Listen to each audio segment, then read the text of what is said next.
चीन में एक BYD Song+F पर लगातार 3 बार बिजली गिरी, लेकिन कार ने ड्राइवर की जान बचाने पर उसके बैटरी और मोटर को भी कोई नुकसान नहीं हुआ।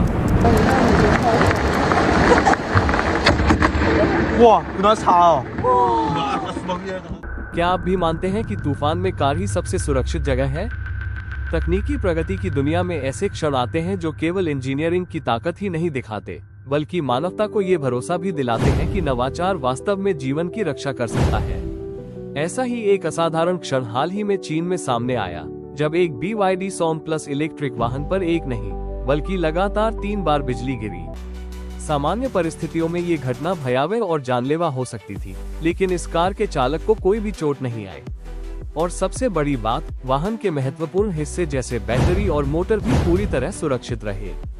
ये केवल एक दुर्घटना से बचने की कहानी नहीं है, यह आधुनिक इंजीनियरिंग की शक्ति और इलेक्ट्रिक वाहनों की सुरक्षा का जीवंत प्रमाण है।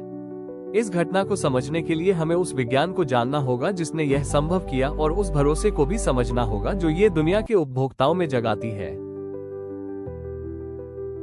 BYD Song+ इलेक्ट्रिक वाहन चीन की प्रमुख कंपनी BYD का हिस्सा है।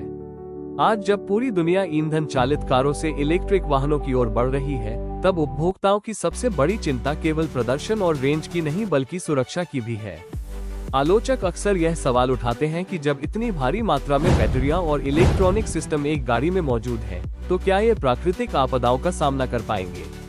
चीन की यह घटना इस सवाल का बेहद प्रभावी उत्तर बन गई है। जब कोई व्यक्ति सुनता है कि कार पर बिजली गिरी, तो पहला विचार भय का ही आता है।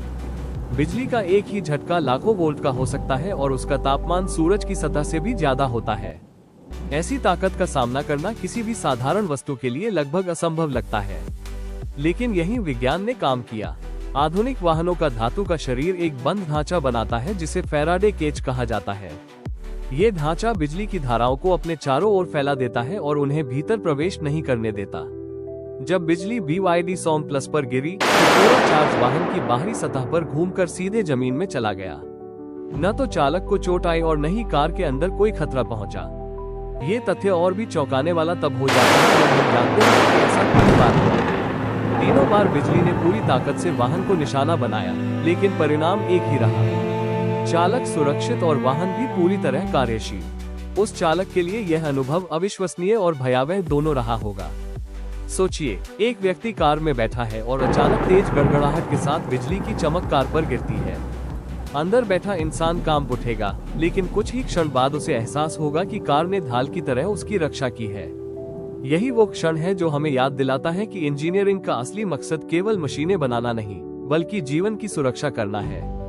ये घटना विशेषज्ञों की उस सलाह को भी मजबूत करती है जिसे वे वर्षों से दोहराते आए हैं। जब भी आप आंधी तूफान में फंस जाएं, सबसे सुरक्षित स्थान कार के भीतर होता है। अक्सर लोग गलती से पेड़ों के नीचे शरण लेते हैं या खुले मैदान में दौड़कर बचने की कोशिश करते हैं, लेकिन बिजली कहीं भी गिर सकती है। कार का धातु शरीर आपके चारों ओर एक सुरक्षित घेरा बनाता है। यही वजह है कि वैज्ञानिक हमेशा कार को सुरक्षित स्थान बताते हैं। ये घटना केवल एक व्यक्ति की सुरक्षा तक सीमित नहीं है, यह आधुनिक वाहन डिजाइन की प्रगति का प्रमाण है।